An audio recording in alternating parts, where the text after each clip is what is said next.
ये प्रेस वार्ता जो कल गौवंशीय पशु यानी कि सांडों की समस्या से पूरा क्षेत्र परेशान है। नवाबगंज के प्रत्येक गांव क्या पूरे प्रदेश की समस्या बन गए हैं। गौवंशीय पशुओं की रक्षा करना अच्छी बात है, लेकिन अब वही चीज़ समाज व किसानों के लिए दुखदाई बनती जा रही है।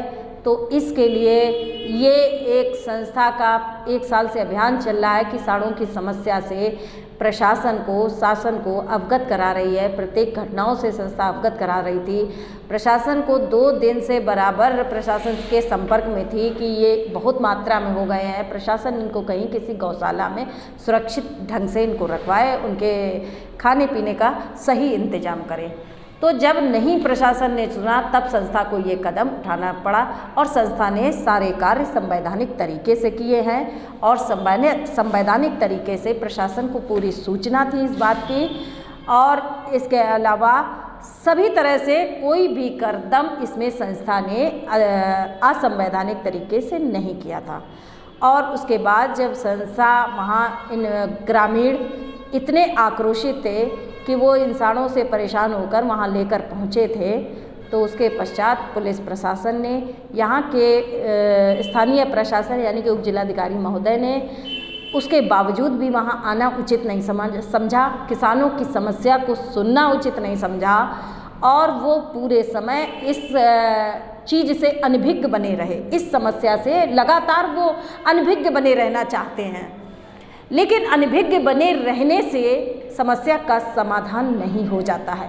इसी विषय को लेकर आज ये प्रेस कॉन्फ्रेंस मैंने बुलाई है। क्या ये अनभिज्ञता उनकी ये किसानों की समस्या का समाधान है? और कल तहसील परिसर में जब ये ट्रालियाँ पहुंची थी तो वहाँ केवल पुलिस प्रशासन था।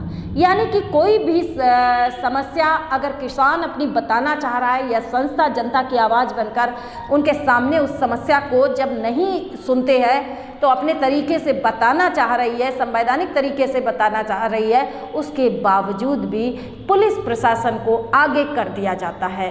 क्या हर समस्या का समाधान पुलिस प्रशासन व पुलिस का डंडा करेगा? मैं ये सवाल आज भी बना हुआ है। मैं नवाबगंज प्रशासन के सामने भी ये सवाल रख रही हूँ और मैं जिला प्रशासन के सामने भी ये सवाल रख रही हूँ। क्या पुलिस प्रशासन को आगे कर देने से समस्या का समाधान हो सकता है? पुलिस प्रशासन ने बहुत ही प्यार से वो ट्रालियाँ तहसील परिसर से संस्था अध्यक्ष से ये वादा किया कि आपकी समस्या को सुना जाएगा, आप ये ट्रालियाँ चौकी की तरफ ले चलिए। कस्बा चौकी की तरफ वो ट्रालियाँ मुड़वाई थी, पुलिस प्रशासन अपने सिक्योरिटी में लेकर गई थी। उसके बाद कस्बा में ले जाने के बाद पुलिस प्रशासन का रवैया वहाँ पर जाकर बदल चुका था। हो सकता है कि पुलिस प्रशासन के ऊपर से सख्ती करने का आदेश आया हो।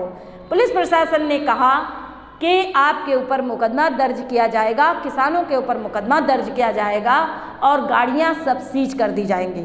मैंने कहा कोई बात नहीं, किसान अपनी समस्या कहने आया है और ना ही पशुओं के साथ कोई क्रूरता हुई है। ये सबको पल पल की अपडेट संस्था ने प्रशासन को दी है। संस्था से कहीं पर भी इसमें कोई चूक नहीं हुई है, ना ही किसानों से उनमें कोई चूक नहीं। किसानों ने पशुओं की पूरी देखभाल की थी, ये चीज़ सबको पता है, सबको अवगत कराई गई है।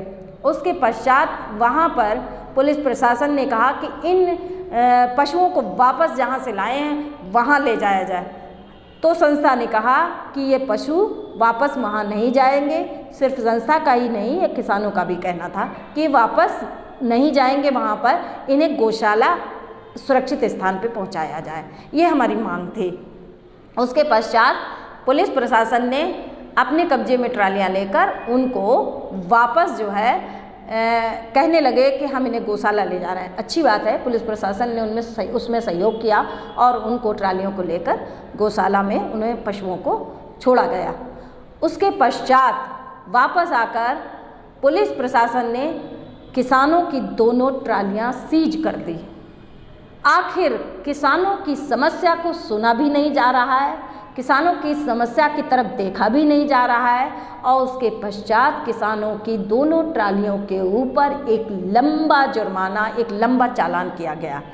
एक ट्राली पर 32,500 का चालान किया गया है, एक ट्राली पर 34,500 का चालान किया गया। और इसके अलावा जब पुलिस प्रशासन वहां से ट्रालियों को ले जा रहा था, उस बीच पुलिस ने किसानों के ऊपर लाठीचार्ज भी आरंभ किया था। बहुत ज़्यादा मात्रा में लाठीचार्ज नहीं किया, इसलिए कि किसान वहां से तितर-बितर हुए थे। और उसके पश्चात उन्होंने संस्था अध्यक्ष से भी अभद्रता करने का प्रयास किया पुलिस प्रशासन ने। वहाँ